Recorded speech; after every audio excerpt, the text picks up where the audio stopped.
Hello, welcome to my new video. আজ আমি আপনাদের দেখাবো আপনারা মোবাইলে কীভাবে ডিএসএলআর থেকে ফটো ট্রান্সফার করবেন। ডিএসএলআর থেকে মোবাইলে ফটো ট্রান্সফার করার সহজ উপায়। আপনারা প্লে স্টোরে একটা অ্যাপ পাবেন, স্ন্যাপব্রিজ। ওই অ্যাপটা মোবাইলে ডাউনলোড করে নেবেন প্রথমে। তারপর আপনার যে ক্যামেরা আছে ক্যামেরাটা মোবাইলের সামনে আনবেন। তারপরে আমার দেখুন Nikon Z50 camera, crop sensor, mirrorless. এই দেখুন আমার নিকন Z50 ক্যামেরা। ক্যামেরার মধ্যে এখানে ক্যামেরাটা অন করে নেবেন। অন করে এখানে অপশন পাবেন মেনুতে ক্লিক করার পর এখানে অনেকটাই অপশন আসবে, দেখবেন আপনারা 5 নম্বর অপশনে ক্লিক করবেন। এখানে অনেকটাই অপশন হবে, আপনারা 5 নম্বর অপশনে চলে যাবেন, যেখানে সেট আপ মেনু লেখা আছে। দেখুন অনেকটা অপশন আছে, আমি চলে গেলাম 5 নম্বর অপশনে সেট আপ মেনুতে এসে নিচে স্ক্রল ডাউন করবেন। তারপর এখানে অপশন পাবেন কানেক্ট টু স্মার্ট ডিভাইস। এরপরে আপনারা মোবাইলে স্ন্যাপব্রিজ অ্যাপটা ওপেন করে নেবেন। ওপেন করার পর ওপেন করার সাথে সাথে একটা অপশন আসবে, এরকম একটা আসবে পেজ। এখানে অনেকটা ক্যামেরার মডেলের নাম থাকবে, আপনারা যার যেটা ক্যামেরার মডেল এই অনুযায়ী আপনারা দেবেন। আমার নিকন Z50, সো এখানে অপশন আছে নিকন Z50, সো আমি নিকন Z50-তে ক্লিক করলাম।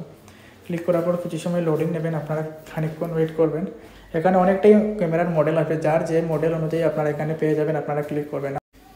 কিছুক্ষণ লোডিং নেওয়ার পর আপনারা এখানে অপশন পাবেন ওয়াইফাই কানেকশন। আপনার ক্যামেরাতে গিয়ে এস্টাবলিশ ওয়াইফাই কানেকশনে ক্লিক করে ওটাই অন করে নেবেন। তারপর মোবাইলেও আপনারা ওয়াইফাই কানেকশনটা অন করে নেবেন। তারপর আবার কিছু পারমিশন চাইবে, এগুলো আপনারা সব পারমিশন দিয়ে দেবেন। তারপর ওয়াইফাই অন হয়ে যাবে, যেখানে দেখতে পাবেন নিকন Z50। ক্যামেরার মডেলের নাম এসে গেছে। আমার আগে থেকে পাসওয়ার্ড মারা ছিল, তাই পাসওয়ার্ড চাইছে না। আপনাদের প্রথম যদি অন করেন পাসওয়ার্ড চেপে, পাসওয়ার্ড এখানে নিচে পাবেন লেখা SSIDর নিচে। এই দেখুন কানেক্ট টু স্মার্ট ডিভাইস হয়ে গেছে, কানেক্টেড হয়ে গেছে। এখন আপনারা যেগুলো ফটো নেবেন একটা জুড়ে স্লাইড করবেন, ক্লিক করে সিলেক্ট করে আপনারা ডাউনলোড করে নেবেন। এখানে দুইটা অপশন হবে, 2 মেগাপিক্সেল। আপনারা অরিজিনাল ফরম্যাটে এটা ডাউনলোড করবেন। অরিজিনাল ফরম্যাটে ডাউনলোড করার পর কিছুক্ষণ ওয়েট করতে লাগবে, ফটোটা যাচ্ছে। তো এভাবেই আপনারা ডিএসএলআর ক্যামেরা থেকে স্মার্টফোনে আপনারা ফটো নিতে পারবেন। আপনাদের একটু ওয়েট করতে লাগবে, কারণ আপনারা অরিজিনাল ফরম্যাটে ডাউনলোড করছেন। 2 মেগাপিক্সেলে দিলে ফটো পুরো কোয়ালিটি আসবে না, তো আপনারা অরিজিনাল ফরম্যাটেই ডাউনলোড করবেন। খানিকক্ষণ ওয়েট করার পর আপনাদের ফটোটা চলে যাবে। এই দেখুন এখানে দেখানো আছে কানেক্ট টু স্মার্ট ডিভাইস। আমার নিকন Z50 ক্যামেরা, আর এটা আমি একটা স্মার্টফোনে নিয়েছি, রিয়েলমি স্মার্টফোন। আপনারা যার যেটা মোবাইল আছে, যে কোনো মোবাইলে আপনারা প্লে স্টোরে এই অ্যাপটা পেয়ে যাবেন, স্ন্যাপব্রিজ। প্লে স্টোর থেকে স্ন্যাপব্রিজ অ্যাপটা ডাউনলোড করে নেবেন, তারপর হয়ে যাবে।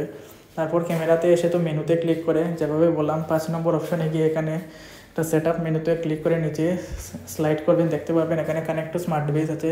তারপরে তো বাকিটা যেভাবে দেখলাম এভাবেই, বাকিগুলো এটা অতি সহজেই আছে, আপনারা সবাই করতে পারবেন, কোনো ব্যাপার না। দেখুন ফটোটা চলে যাচ্ছে, ডাউনলোড হয়ে যাওয়ার পর আপনারা এখানে দেখুন অপশন আছে, এটাতে ক্লিক করে আপনারা দেখতে পাবেন ফটোটা যেন গেছে। তারপর আপনার গ্যালারিতেও এসে দেখতে পাবেন, দেখুন আমি গ্যালারিতে এসে দেখছি ফটোটা আমার গ্যালারিতে এসে গেছে। সো ভিডিওটা ভালো লাগলে লাইক, কমেন্ট, শেয়ার অ্যান্ড অবশ্যই চ্যানেলটা সাবস্ক্রাইব করে দেবেন। Thank you, by.